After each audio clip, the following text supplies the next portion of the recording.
안녕하세요, Cloud입니다. Hey guys, Cloud here. It's been a while since I've had an episode of my podcast come out.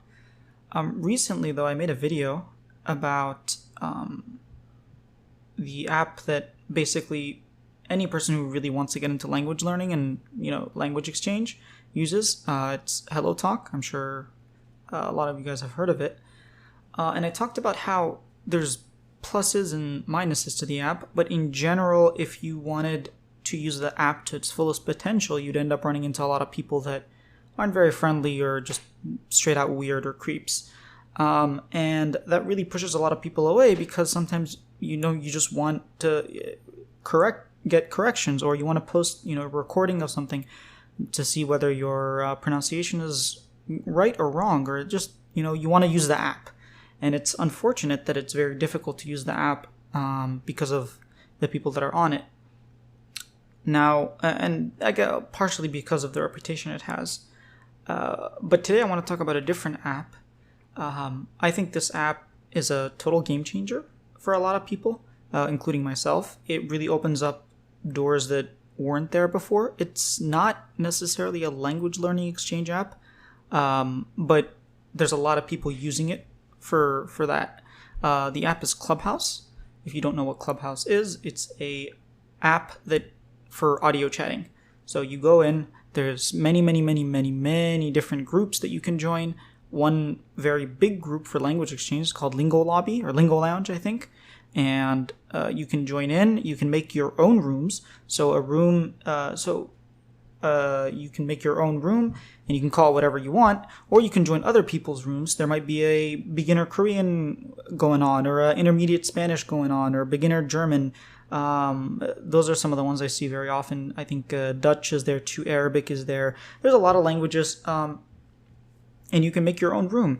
For about a month, actually, I would make a room called 한국어 가르쳐 주세요. Please teach me Korean. Please teach me Korean. And I met a lot of really cool people there, and we had a lot of fun in that room. And they would come in, they would just practice, they would help me with my Korean.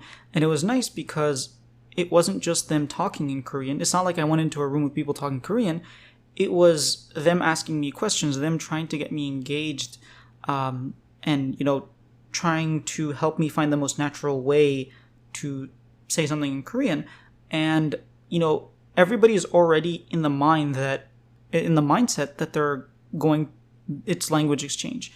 A lot of these apps with HelloTalk or other apps, what ends up happening is not everybody's on the same page. Not everyone's, actually there to try and learn a language. But in general, people that are on the Lingo Lobby are there to have a good time or to just really just learn a language.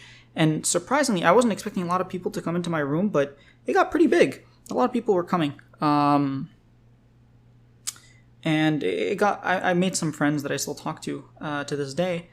I didn't go in with the intention of that. I didn't even know if people would join. I think the first day I made the room, just one person came for like 15, 20 minutes. We had a discussion, we talked, he left, and that's pretty much what it was. But if you just keep consistently making rooms, people come. Or you could join other people's room. I've met, a bunch of people from different parts of the world, from Turkey and from India and from Poland and all these different places, and they're all in a room together and they're all speaking Korean. And I thought that was really cool that, some of us don't even know English. Like, people in that room did not know English, but everybody there was just speaking Korean because we all knew Korean. And obviously, that's just for Korean. There's other languages. There's always a Spanish room going on. Almost always, at least more than one. I've learned a lot of Spanish just indirectly, and that's actually what made me want to learn Spanish. I met a lot of really, really, really cool people from a lot of different places, and they were just speaking Spanish, and I was like, this is interesting.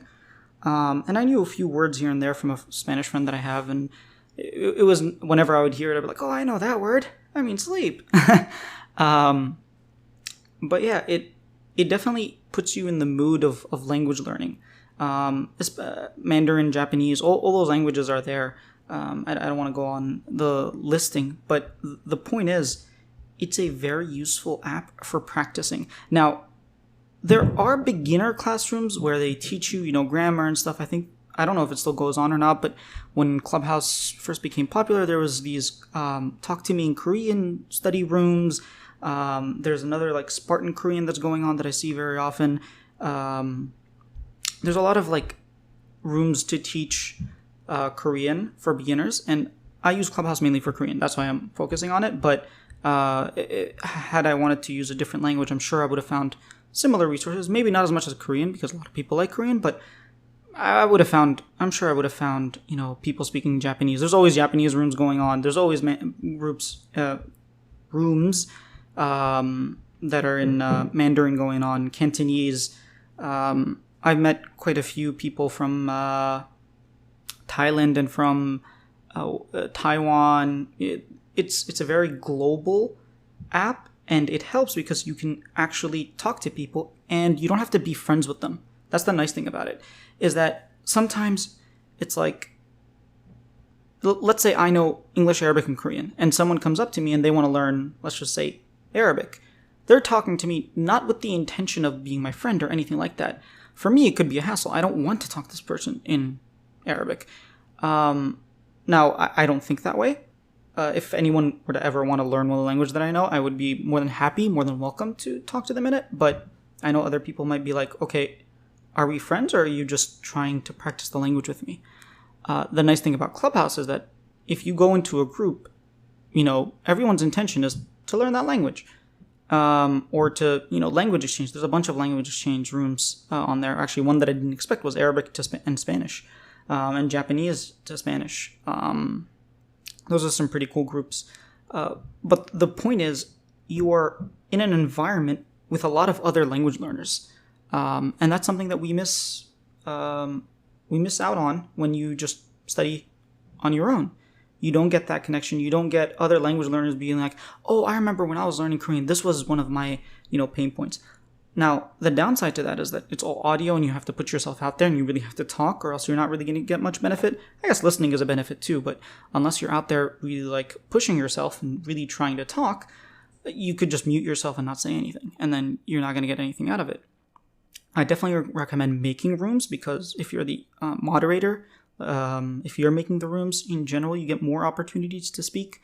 I'm not saying you should hoggle the speaking time, but if you're going there with like, today I want to get 30 minutes of Korean speaking down, you probably don't want to join a room with like 50 people. You probably want to make your own room, or just a room with friends or something, and then try speaking that way. The other thing is, another benefit that you can get is actually making friends. I've made friends. And that's something that is actually super easy to make. I've made a lot of friends as compared to Hello Talk. I think the reason behind that is you're in a big group where there's a lot of people. And so you can or not always a lot of people, more than one person. In Hello Talk, I felt that you were mainly one-on-one talking with people. And so you'd only get to know that one person versus getting to know many people. And once you start getting to know many people, it gives you more opportunities to click with that one person that you're in a language exchange with. That's just a plus. It's not necessary for language learning, but it's always nice to have a friend who's teaching you or helping you out, and you're teaching them back. I'm helping people with their English. They're helping me with my Korean. It works both ways. Same thing for Spanish. It's just an overall very chill experience. And if you don't like someone, or if something bothers you, it's very easy to just make your own room or go to a different room. There's always rooms going on. There's always opportunity for practice at any time of the day. That's the other thing. I think most of the Korean speaking that I end up doing is like 2 a.m. to 5 a.m. Korea time, because people don't sleep there apparently. Well, when I would make my rooms, Please Teach Me Korean room, I would do it Korea morning time, or Korea nighttime. I wouldn't do it like in the middle of the night, but recently, the middle of the night, around 2 to 3 a.m. I think. So 2 p.m. to 5 p.m. my time, which is 3 to 6 a.m. Korea time. There's a lot of Koreans active, and they enjoy. They come into the room, they start talking with you, and they're like, "Oh, what can I teach you?" Or I'll tell them, just speaking practice, whatnot. I know people have done that for different languages. Another room I also like to give back, so I would make rooms, let me teach you English. And those can get kind of fun as well. I've had people that aren't Korean come in, like Japanese people, because they can read Hangul, they know a little bit of Korean. They're like, oh, teach English, okay. But it's a fun environment. I think you should give it a shot. Also, if you know someone who's already on there, they can introduce you to a lot of people, and it can sort of alleviate the burden of like, it definitely wasn't easy to just put yourself out there and start. But after a while, you get used to it, and you get like into a comfort zone. It becomes part of your comfort zone, is what I'm trying to say. This video went way too long. I just wanted to really let you guys know about Clubhouse and why it's really good for language learning, because people will hear things about Clubhouse, or they'll talk about different groups, and you can meet a lot of different people. Maybe they're not meeting the best type of people because they're going into these open rooms with thousands of people. But if you're really into just the language learning community on Clubhouse, it's very powerful, and I definitely really enjoy being on there, and I think you guys would enjoy it too.